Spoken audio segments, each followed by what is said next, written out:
Hello everyone, again welcome to my channel Umesh Kumar speaking. जैसा कि last video में हम लोगों ने चैप्टर 6 जिसका नाम था कॉस्टिंग ऑफ सर्विस सेक्टर वो कंप्लीट कर लिया था। आज और आने वाले वीडियोस में अपने ट्रांसफ़र प्राइसिंग के जो भी प्रैक्टिकल्स हमें प्रैक्टिस मैनुअल ऐसे आएगा उसमें कवर करने वाले हैं।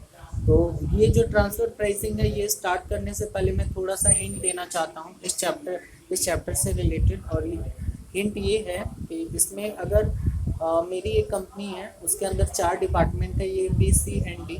तो इसमें क्या है कि ए का जो माल है वो बी को जाता है, बी का माल सी को, सी का डी को, ऐसे ऐसे करके जाता है। तो ए है, बी को भी ट्रांसफ़र कर सकती है, ए सी को भी ट्रांसफ़र, ए डी को भी ट्रांसफ़र कर सकती है।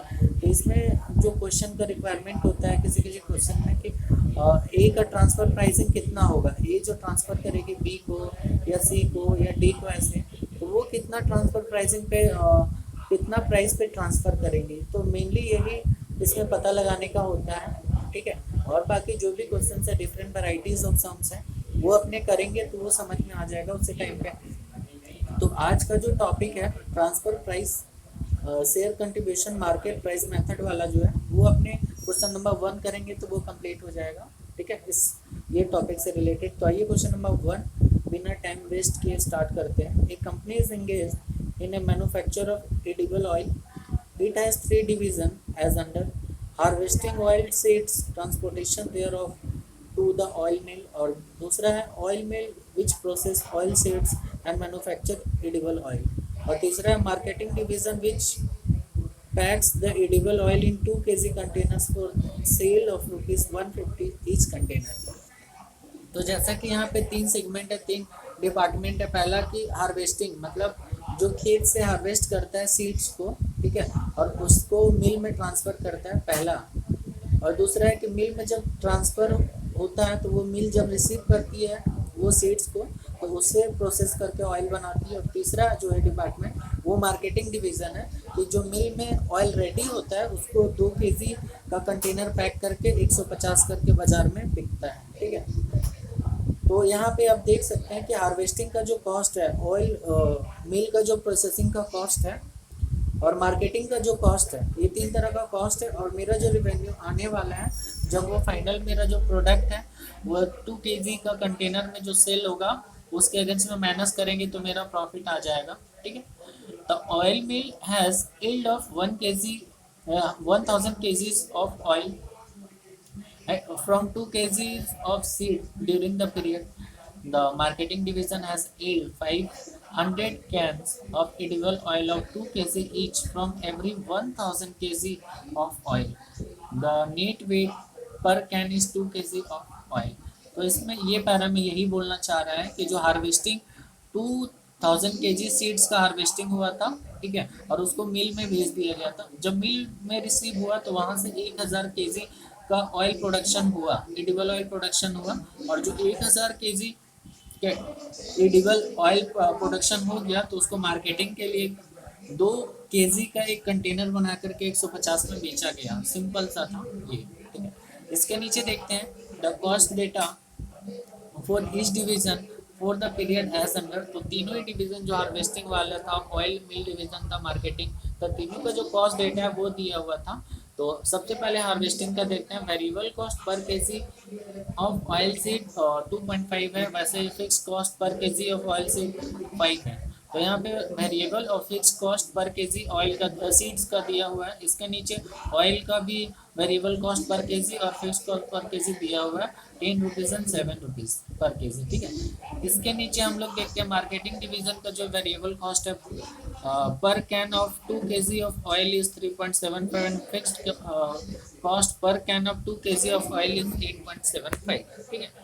इसके नीचे वाला पैरा रीड करते हैं। The fix cost are calculated on the basis of estimated 2 kg 2000 kg of oil seeds harvested 1000 kg of processed oil and 500 can of edible oil packed from aforesaid division respectively during the period under review। तो बोलना ये चाह रहा है कि जो fix cost का जो कैलकुलेशन होगा वो कैसे होगा, तो सेम एज वेरिएबल कॉस्ट जैसे होगा। तो इसमें यही बोलना चाह रहा है कि जो 2000 केजी खेती से कंप्लीट हो गया था और उसको हार्वेस्ट कर लिया गया था, उससे 1000 केजी का प्रोसेस्ड ऑयल बन रहा है और 500 कैन बन रहा है एडिबल ऑयल का और वो 150 में बिक रहा था, तो वही बोलना चाह रहा है कि जितना वेरिएबल कॉस्ट जिस जिस क्वांटिटी पे इंकर हो रहा है उतना फिक्स कॉस्ट भी इंकर हो रहा है, बोलना यही चाह रहा था। इसके नीचे वाले पैरा देखते हैं, the oil mill the other oil mills buy oil seed the same quality at rupees 12.5 per kg in the market, and the market price of edible oil processed by oil if the sold without being bagged in marketing division is rupees 62.5 kg of oil per kg of oil। तो बोलना यही चाह रहा है कि जो oil मिल है वो 12.5 केजी रुपीज़ पर केजी करके वो बाहर से भी खरीद सकता है सीड्स। इसके अलावा जो है जो मार्केटिंग वाला जो डिवीज़न है वो 62.5 पर केजी ऑयल भी खरीद सकता है बाहर से, ठीक है। और इसके नीचे अगर हम लोग देखते हैं रिक्वायरमेंट क्या है, तो compute the profit overall profit of the company of harvesting 1000 kg of oil seed processing into edible oil and the same 2 kg can as estimated for the period under review. तो वही simple सा बोल रहा है कि overall profit बनाना है, profit statement बनाना है जिसमें अपने को जो डेटा चाहिए, सबसे पहले डेटा चाहिए कि सेल का फिगर होना चाहिए, उसमें से कॉस्ट माइनस कर देंगे प्रॉफिट, ये चीज़ माइंड में आ गया। तो मेरा जो सेल का जो फिगर वो कहाँ से जनरेट हो रहा था मेरा रेवेन्यू, तो वो मार्केटिंग टीम, जो मार्केटिंग डिपार्टमेंट था वो जो 500 कैंस बेच रहा था 150 करके, वो मेरा हो जाएगा रेवेन्यू। इसके अलावा तीनों डिपार्टमेंट में जो कॉस्ट इनकर हो रहा था वेरिएबल एंड फिक्स्ड वो माइनस कर देंगे, इसमें से मेरा प्रॉफिट आ जाएगा। तो आइए एक सॉल्यूशन देखते हैं। तो अपने को क्या करना पड़ेगा, एक स्टेटमेंट बनेगा जिसमें तो तीनों डिपार्टमेंट और एक टोटल का कॉलम आएगा। टोटल का कॉलम इसीलिए आएगा क्योंकि जो वेरिएबल कॉस्ट का भी टोटल आएगा और जो फिक्स कॉस्ट है उसका भी टोटल आएगा, और चूँकि रिवेन्यू सिर्फ मार्केटिंग डिवीजन से जनरेट हो रहा था उसमें माइनस कर देंगे तो मेरा प्रॉफिट आ जाएगा। तो आइए इसका सॉल्यूशन देख लेते हैं पहले का। तो आप यहाँ पे देख सकते हैं statement of overall profit of the company यहाँ पे बनाया हुआ है पहला का। By harvesting 2000 kg of oil seeds and processing into edible oil and selling the same in 2 kg cans। तो 2000 kg सीड्स है जिसमें से 1000 kg ऑयल बनता है और वो 1000 kg ऑयल को 500 कैन बेच देते हैं, यानी कि 2 kg ऑयल का एक कैन बनता है। तो harvesting division, oil mill division और मार्केटिंग डिवीजन तीनों आ गया। आउटपुट क्या है इस डिपार्टमेंट का, हार्वेस्टिंग का 2000 kg ऑफ ऑयल सीड है और ऑयल मिल का 1000 kg ऑफ ऑयल परचेज है, 500 कैन मार्केटिंग डिवीजन का है। तो यहाँ पे जो वेरिएबल कॉस्ट इनकर हो रहा था यहाँ पे तीनों के लिए दिया हुआ था कि हार्वेस्टिंग का 2.5, तो 2.5 पर केजी ऑफ सीड्स, तो 2000 केजी ऑफ सीड्स था इंटू 2.5 यानी कि 5000। सेम वे अपने ऑयल मिल डिवीजन का जो वेरिएबल कॉस्ट है वो निकाल लिए, 1000 केजी इंटू ₹10 जो वेरिएबल कॉस्ट था पर केजी ऑयल का, ठीक है, ऑयल मिल डिवीजन के लिए। वैसे मार्केटिंग के लिए जो वेरिएबल कॉस्ट था वो 3.75 आप यहाँ पे देख सकते हैं कि मार्केटिंग डिवीजन का variable cost per can of 2 kg oil is 3.75 था, तो वो मेरा आ गया यहाँ पे वेरिएबल। सेम वे अपने फिक्स कॉस्ट का भी कैलकुलेशन कर लिया, हार्वेस्टिंग डिवीजन का, ऑयल मिल डिवीजन का, मार्केटिंग डिवीजन का, और इसका टोटल कर दिए तो टोटल 21,875 फिक्स कॉस्ट आ गया था, वेरिएबल कॉस्ट आया था टोटल 16,875। इन दोनों का अगर ऐड कर दिए तो मेरा टोटल कॉस्ट आ गया था 38,750। तो मेरा टोटल कॉस्ट आ चुका है और जो मेरा रेवेन्यू था एक ही जो मार्केटिंग डिवीजन था उससे आने वाला था, और वो कैसे 500 कैन का था जो 150 करके बेच रहा था। यहाँ पे आप देखते हैं पॉइंट नंबर 3 में, तो यहाँ पे लिखा हुआ marketing division which bags the edible oil in 2 kg container for sale at ₹150 each container. तो वही 1000 kg ऑयल बन रहा था ऑयल मिल में, उसको जो मार्केटिंग डिवीजन वाले हैं 2 kg का एक कंटेनर बनाया और 500 कंटेनर बना, उसको 150 करके बेच दिया, यानी कि 500 इंटू 150 करते हैं तो 75,000 का मेरा रेवेन्यू आ जाएगा। तो सेल्स रेवेन्यू 75,000 का और जो टोटल कॉस्ट आ रहा था वो 38,750 माइनस 38,750, तो मेरा प्रॉफिट आ गया 36,250। तो ये था पहला का सॉल्यूशन। अब अपने देखने वाले हैं सेकंड का सॉल्यूशन क्या है। तो सेकंड का जो रिक्वायरमेंट है, compute the transfer price that will used for internal transfer from harvesting division to oil mill division, and second में from oil mill division to marketing division under the following method. पहला share contribution in relation to variable cost and marketing price. तो इसमें ये बोलना चाह रहा है कि जो हार्वेस्टिंग डिवीजन वाला था वो जो ट्रांसफ़र कर रहा था ऑयल मिल को, वो कितना रुपीस में ट्रांसफ़र करेगा उसका एक ट्रांसफ़र प्राइस, और जो ऑयल मिल वाला था वो जो मार्केटिंग डिवीजन को ट्रांसफ़र कर रहा था तो उसका जो ट्रांसफ़र प्राइस है क्या होगा। तो क्वेश्चन, तो ये चैप्टर स्टार्ट करने से पहले ही मैंने हिंट दे दिया था कि इसमें जो ट्रांसफ़र प्राइस है वो कैलकुलेट करना पड़ेगा पिछला डिपार्टमेंट का, ठीक है। और जो इसमें दो मेथड से कैलकुलेट करना पड़ेगा, share contribution in relation to variable cost.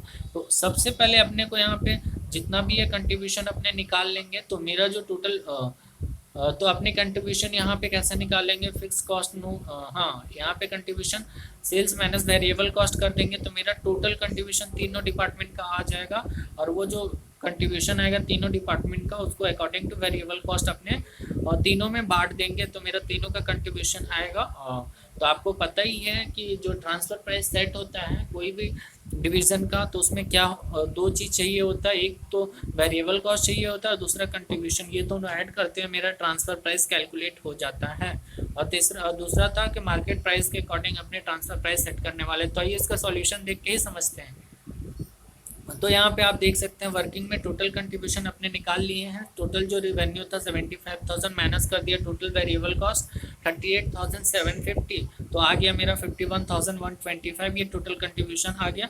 अब इसको अपने जो वेरिएबल कॉस्ट है उसके बेसिस पे तीनों में एलोकेट करने वाले हैं। तो आप यहाँ पे देखेंगे तो टोटल जो वेरिएबल कॉस्ट था क्वेश्चन में अपने कैलकुलेट किए थे 16,875 था, और हार्वेस्टिंग के लिए 5,000 था, ऑयल मिल डिवीजन के लिए 10,000, मार्केटिंग के लिए 1,875 था वेरिएबल कॉस्ट, और टोटल 16,875 था।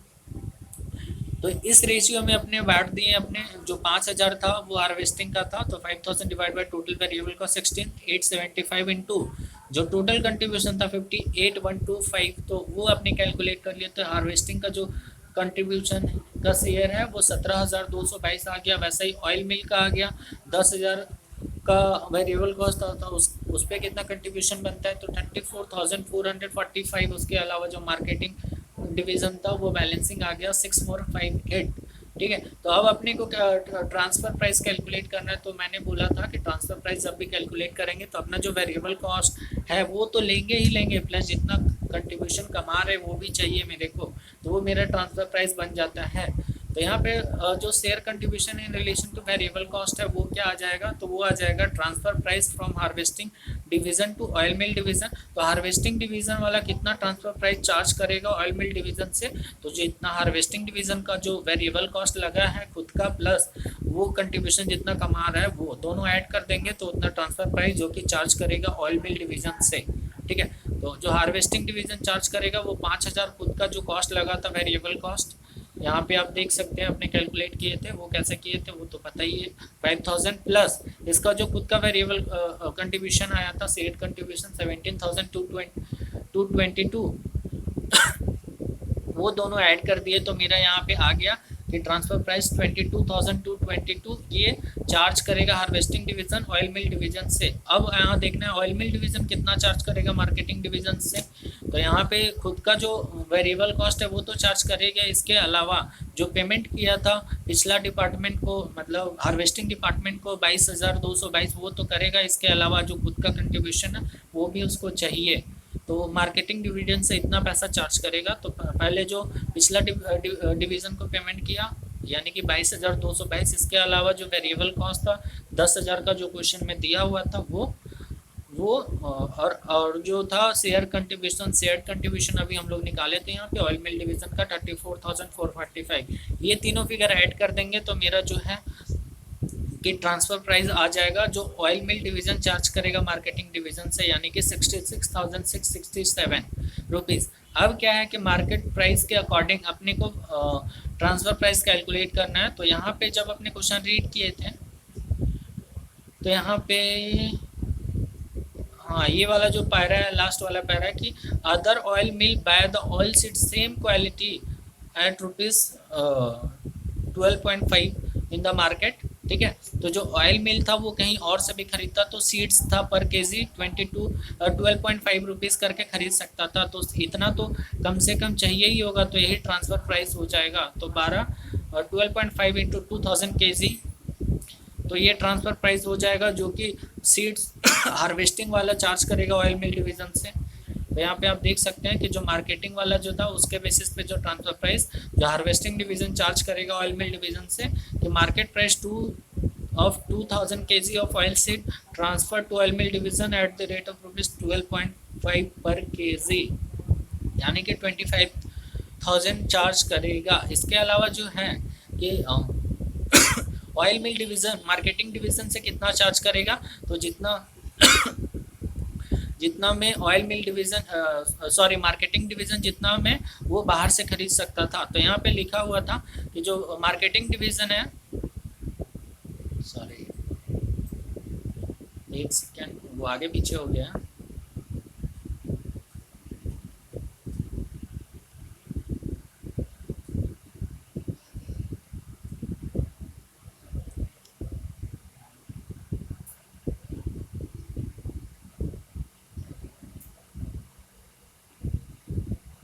माफ़ कीजिएगा, ये पीछे चला गया था। तो इसमें से अपने देखने वाले थे कि यहाँ पे आप देखिए, तो यहाँ पे लिखा हुआ था कि if sold without being packed in the marketing division 62.5 के पर केजी ऑफ ऑयल। तो यहाँ अगर बिना पैक किए बेचता तो 62.5 करके यहाँ पे बेचता, तो ये सेम अपने चार्ज कर लेंगे कम से कम मार्केटिंग डिवीज़न से। तो जो ऑयल मिल डिवीज़न है वो चार्ज करेगा जितना मैं बाज़ार में बेच सकता था उतना तो मार्केटिंग डिवीज़न से चाहिए।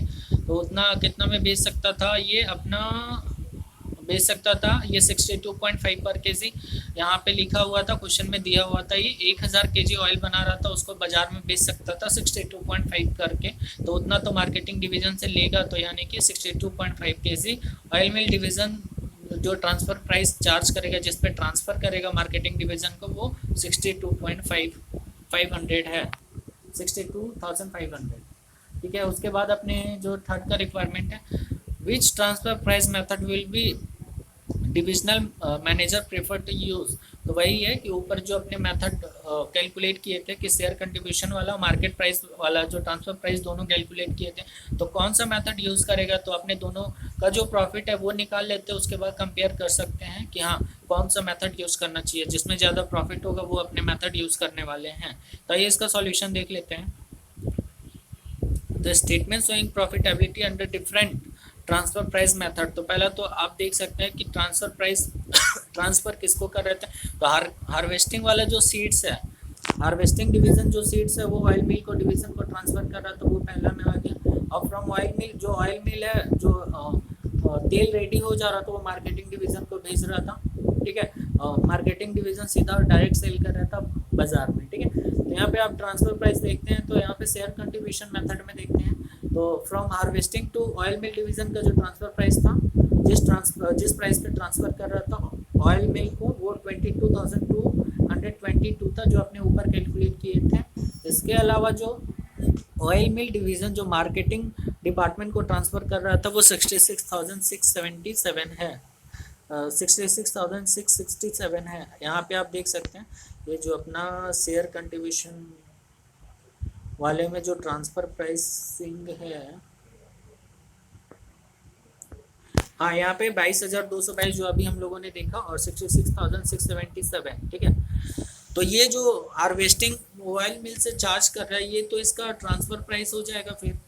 तो ये भी ऑयल मिल का भी तो ट्रांसफ़र प्राइस हो जाएगा, जो चार्ज किया हार्वेस्टिंग वो तो इसका कॉस्ट बन जाएगा,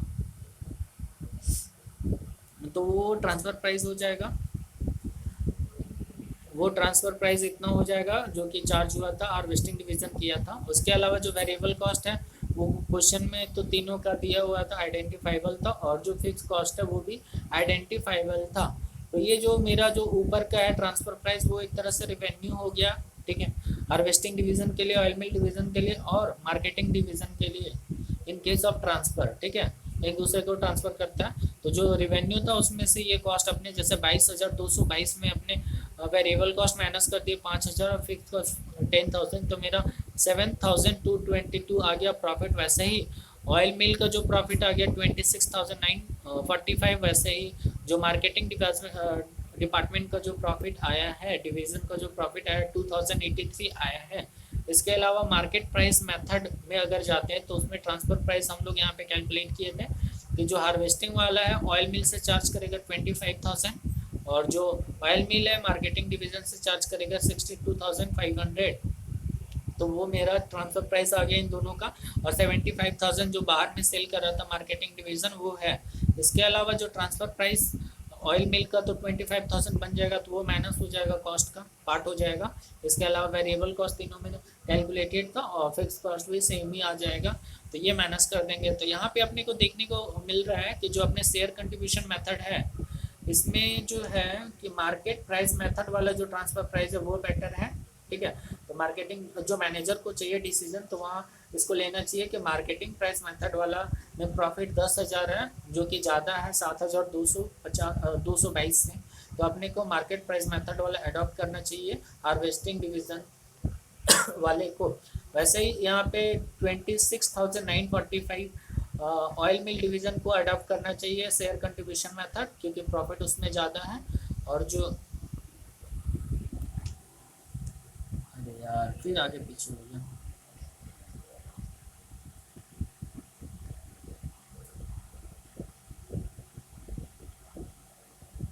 हाँ, हम लोग वापस आ चुके हैं।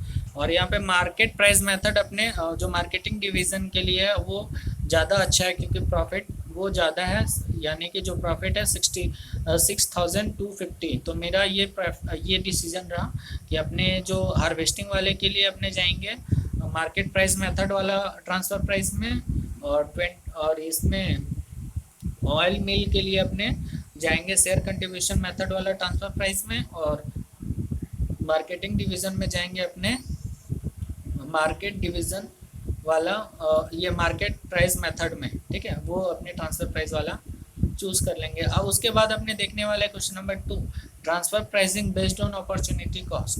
अपॉर्चुनिटी कॉस्ट पे अपने ट्रांसफ़र प्राइसिंग कैलकुलेट करने वाले हैं कि वही कि भैया आपको ट्रांसफ़र करेंगे तो मेरा जो नुकसान होगा उतना तो कम से कम आपसे चाहिए होगा। ठीक है, तो नुकसान क्या होगा कि कंट्रीब्यूशन लॉस होगा अगर आपको हम ट्रांसफ़र करते हैं, तो वो चीज़ हम लोग यहाँ पे ऐड कर लेंगे। तो आइए इसका सॉल्यूशन देखते हैं क्वेश्चन नंबर 2 का। तो division Z is a profit centre which produce 4 product A B C and D. Each product is sold in external market also. Data for the period is A B C and D का दिया हुआ market price per unit, A B C and D का variable cost और production per unit तीनों का दिया है। उसके अलावा जो लेबर आवर्स का रिक्वायरमेंट है पर यूनिट वो भी दिया हुआ है। ए के लिए 3 घंटा, बी के लिए 4 घंटा और सी के लिए 2 घंटा और डी के लिए 3 घंटे का समय लग रहा है। ठीक है, product D can be transfer to product Y. Product D है जो कि यहाँ पे डी है वो डिवीजन वाई को भी ट्रांसफर हो सकता है, बट मैक्सिमम क्वांटिटी दैट में required for this transfer is 2500 of D. तो डी का जो मैक्सिमम ट्रांसफ़र हो सकता है वो 2500 यूनिट हो सकता है। और उसके नीचे यहाँ पे maximum sales in external market दिया हुआ है। ए का जो बाहर में बिक सकता है वो 2800, बी का 2500, सी का 2300, वैसे ही डी का सिर्फ 1600 बिक सकता है। ठीक है, उसके नीचे देखते हैं division Y can purchase the same product at the rate of ₹125 per unit from outside instead of receiving transfer product D from division Z. तो जो डिवीज़न वाई है, जो प्रोडक्ट डी है जो बनाता है डिवीज़न जेड, वो बाहर से भी डिवीज़न वाई खरीद सकता है 125 करके। ठीक है, तो रिक्वायरमेंट पहला क्या है कि what should be the transfer price for each unit of 2500 unit of D if the labour hours total labour hours available in division Z is 20,000। तो यही ट्रांसफ़र प्राइस के जो डिवीज़न कौन सा था, हाँ डिवीज़न जेड है, वो प्रोडक्ट डी को कितना में ट्रांसफ़र करेगा डिवीज़न वाई को।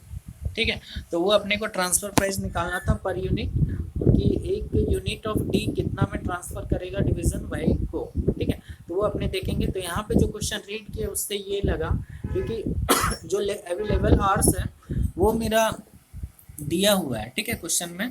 तो यहाँ पे सबसे पहले जो रिक्वायर्ड आवर्स है वो अपने निकाल लेंगे और अपने जो है कंट्रीब्यूशन पर लेबर आवर निकाल लेंगे, ठीक है। तो उसमें अपने रैंकिंग कर लेंगे, उसके अकॉर्डिंग आगे सॉल्यूशन करेंगे। तो सबसे पहले स्टेटमेंट ऑफ कंट्रीब्यूशन पर लेबर आवर अपने निकाल लेंगे। तो ranking of product with availability of time is the key factor. तो यहाँ पे स्केयर्स में था 20,000 आवर्स। तो आइए देख लेते हैं इसका सॉल्यूशन। तो मार्केट प्राइस तीनों का दिया हुआ था।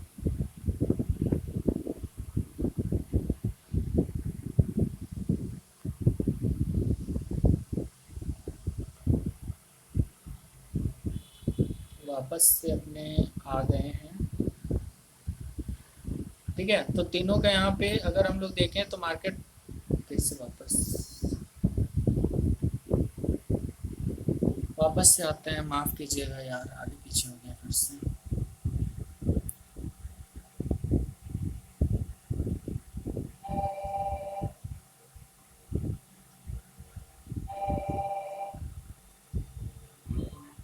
हाँ, तो हम लोग आ चुके हैं। तो मार्केट प्राइस चारों का दिया हुआ है, वेरिएबल कॉस्ट चारों का दिया हुआ है, तो कंट्रीब्यूशन आ जाएगा। तो market price minus variable cost और लेबर आवर्स तो रिक्वायर्ड पर यूनिट दिया हुआ है ही, तो जो कंट्रीब्यूशन आएगा उसको डिवाइड कर देंगे लेबर आवर्स से पर यूनिट। तो यहाँ पे आप देख सकते हैं कि 20, 46, 50 and 45 A B C and D के लिए कंट्रीब्यूशन पर यूनिट आ चुका है। इसके नीचे मेरा जो लेबर आवर पर यूनिट है वो भी क्वेश्चन में दिया हुआ था, तो कंट्रीब्यूशन पर लेबर आवर मेरा आ जाएगा। और ये कैसे आएगा कि contribution per unit divide by labour our required per unit.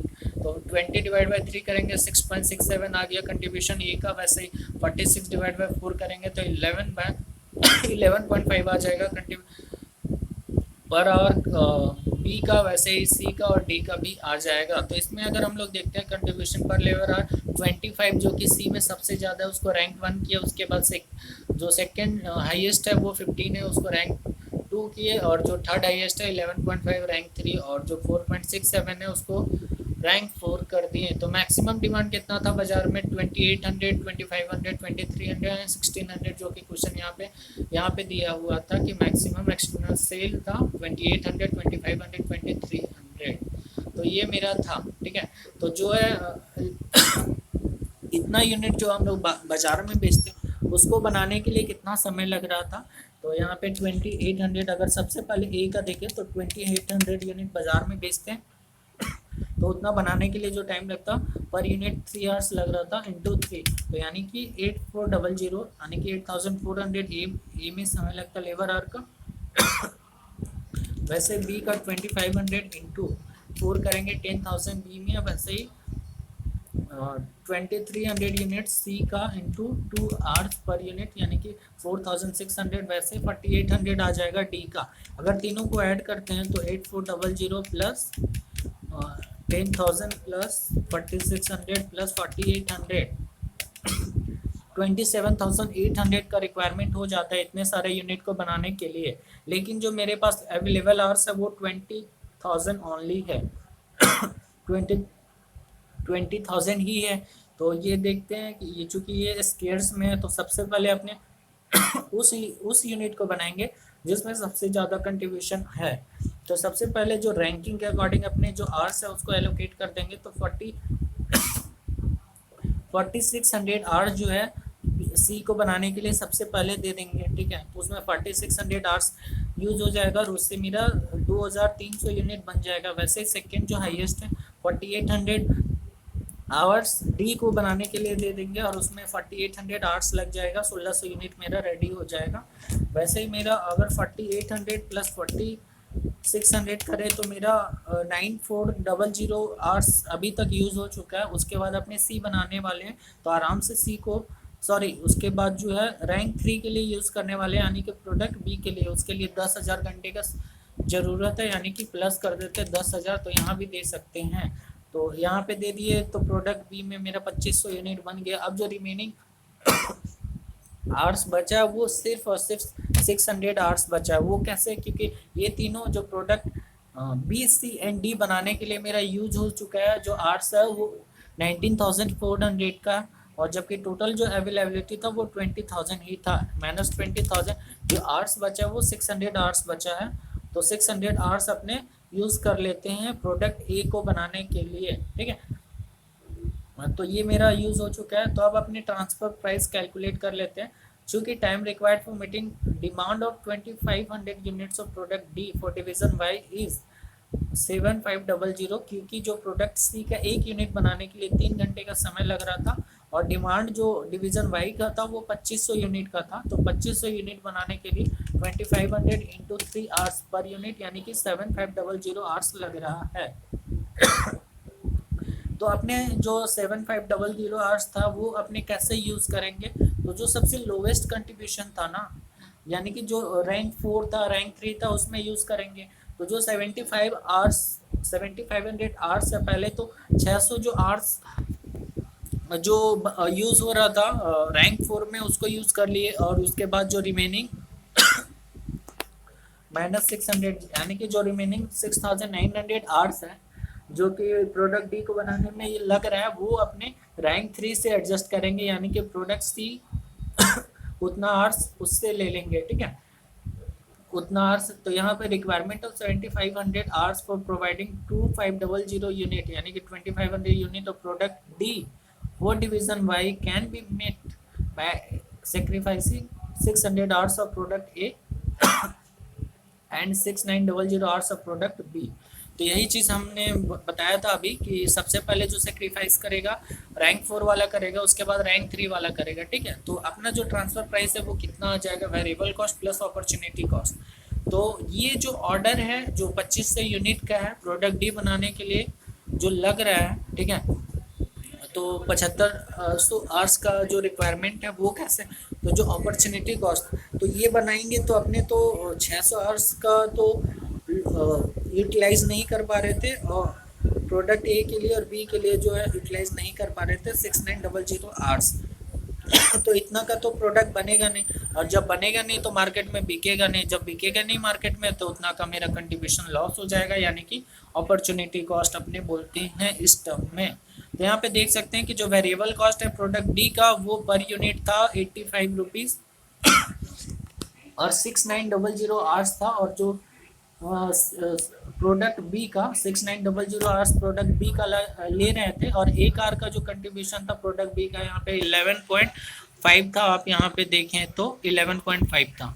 तो वो 6900 आवर्स जो कंट्रीब्यूशन लॉस हो रहा था 11.5, ऐसे ही 600 आवर्स का जो कंट्रीब्यूशन लॉस हो रहा था 6.67 पर यूनिट ए का हो रहा था, ठीक है, पर आर ए का हो रहा था कंट्रीब्यूशन लॉस, तो 6.67।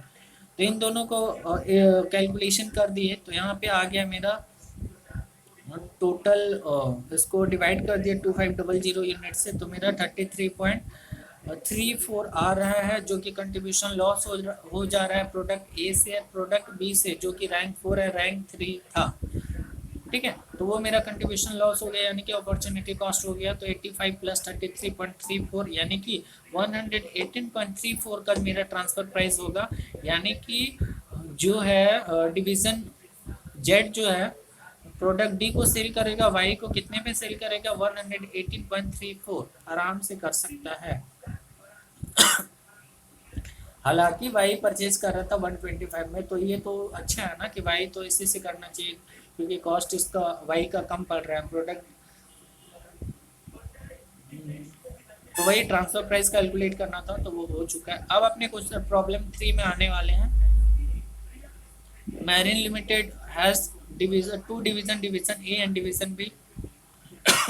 Division A produces product Z which will be which it sells to external market and also to division B. Division in Marin Limited are treated as profit centers and division are given autonomy to set transfer price and choose their supplier performance of each division measured on the basis of target profit given for each period. तो एक company है जिसका 2 division है ए और B. Division ए जो है product Z बनाता है, जो कि प्रोडक्ट जेड को डिवीज़न बी को भी ट्रांसफ़र कर सकता है और मार्केट में भी सेल कर सकता है, और इंडिपेंडेंट है कि वो प्रोडक्ट डिवीज़न ए है अपना ट्रांसफ़र प्राइस सेट कर सकता है,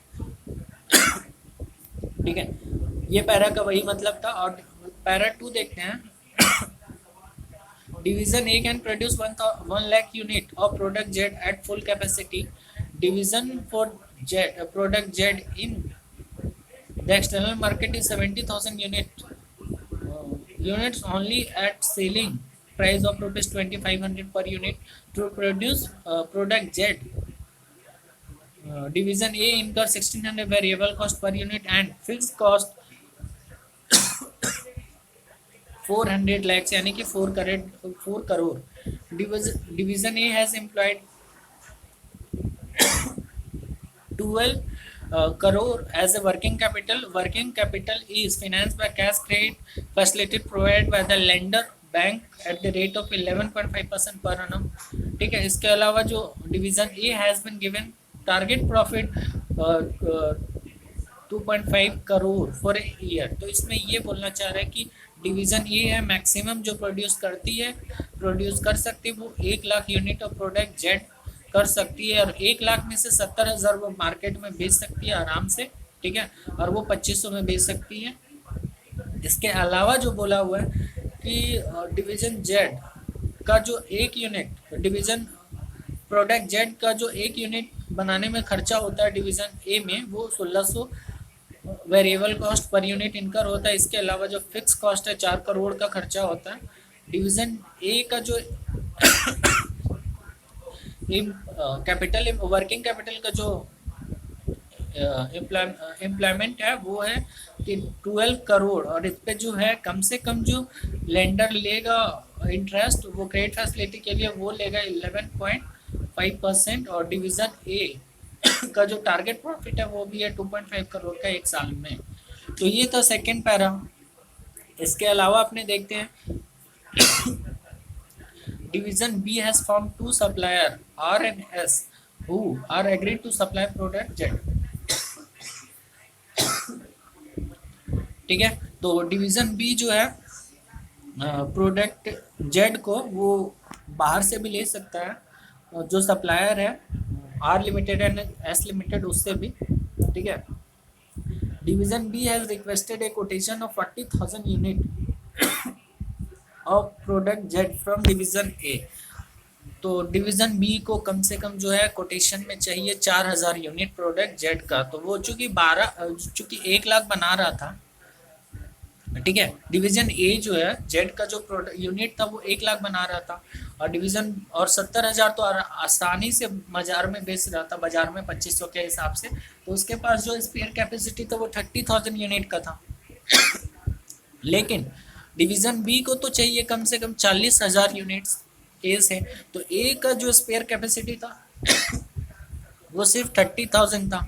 तो 10,000 पे जो है वो कंट्रीब्यूशन भी लॉस होगा कि मार्केट में नहीं बेचने के वजह से जो नुकसान होगा वो भी तो ट्रांसफर प्राइस के लिए चार्ज करेगा. ठीक है. इसके अलावा जो required calculate transfer price per unit of product Z that division A should quote in order to meet target profit.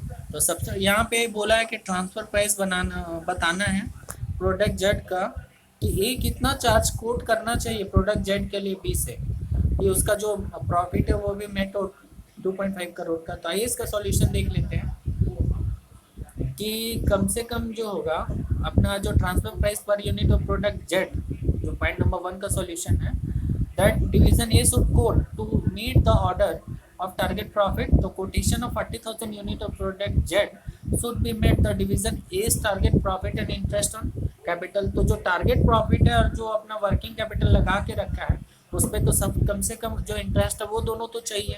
ठीक है. तो मिनिमम इतना कोट करेगा प्रोडक्ट जेड से. तो आइए इसका सॉल्यूशन देख लेते हैं. तो टारगेट प्रॉफिट क्वेश्चन में दिया हुआ था कि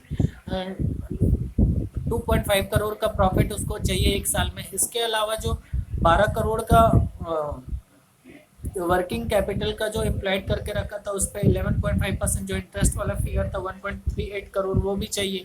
तो कम से कम जो रिक्वायर्ड प्रॉफिट है वो हो जाता है 2.5 करोड़ पर प्लस 1.38 करोड़ यानी कि 3.88 करोड़ चाहिए जो रिक्वायर्ड प्रॉफिट है. इसके तो आपको पता ही है कि जो कंट्रीब्यूशन आता है वो कैसे आता है.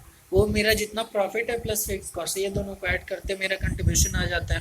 तो यहाँ पे फिक्स कॉस्ट भी क्वेश्चन में दिया हुआ था 4 करोड़ का. अगर आप देखें तो यहाँ पे आप देख सकते हैं सेकेंड पैरा का फोर्थ लाइन में जो फिक्स्ड ओवरहेड है वो 4 करोड़ का है।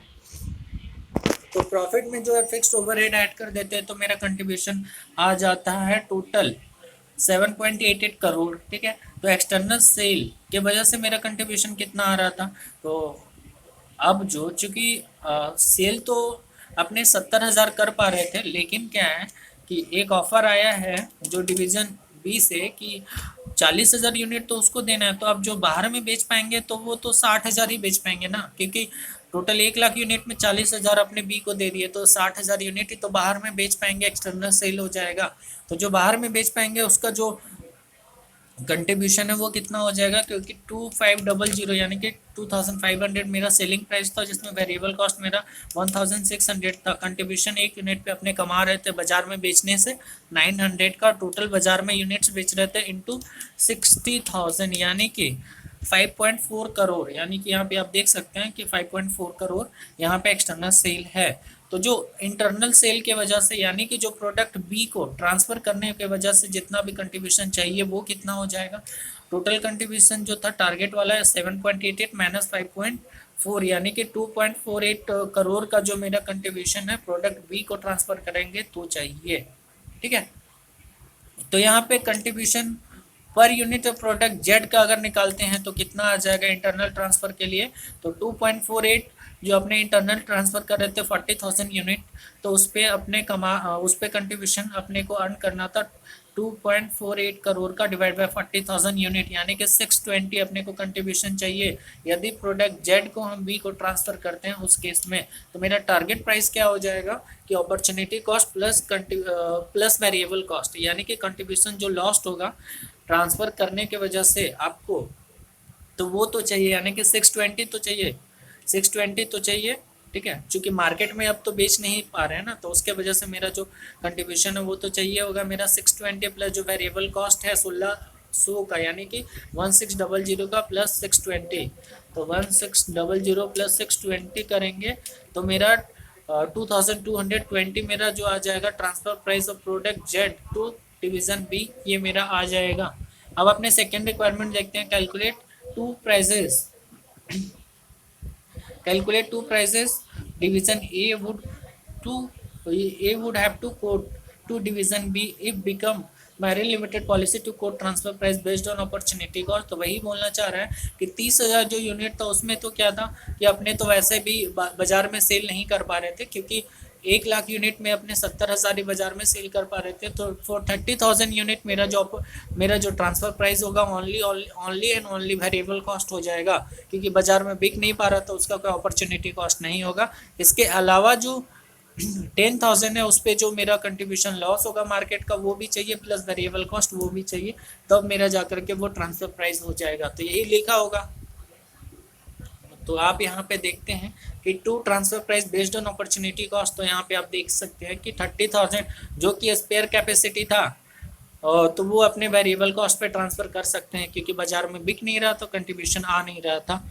इसके अलावा 10,000 तो हम लोग बाज़ार में नहीं बेच करके भैया आपको ट्रांसफ़र किए हैं ना, तो वो बाज़ार में नहीं बेचे, जिसके वजह से मेरा जो कंट्रीब्यूशन का लॉस हुआ वो कंट्रीब्यूशन लॉस कितना हुआ था कि 2500 मतलब 2500 मेरा सेलिंग प्राइस था, माइनस वेरिएबल कॉस्ट 1600 था, यानी कि 900 का मेरा कंट्रीब्यूशन लॉस था। ठीक है, एक 10,000 यूनिट के लिए प्लस वेरिएबल कॉस्ट कर देंगे 1600, यानी कि 2500 पे हम लोग बेचेंगे तो वो 2500 मेरा ट्रांसफ़र प्राइस हो जाएगा फॉर नेक्स्ट 10,000 यूनिट। तो इस वीडियो में मेरा यही 3 क्वेश्चन था कवर करने का, तो ये हम लोगों ने कंप्लीट कर लिया है। तो अब जो नेक्स्ट वीडियो आने वाला है वो क्वेश्चन नंबर 4 उसके आगे आएगा। ठीक है, तो ये वीडियो कैसा लगा आप लोग कमेंट करके बताओ यार, ताकि मैं नया से नया मतलब और भी जितने भी वीडियोस हैं कॉस्टिंग से रिलेटेड मैं कंप्लीट करवा पाऊँ आप लोगों को। Thank you very much.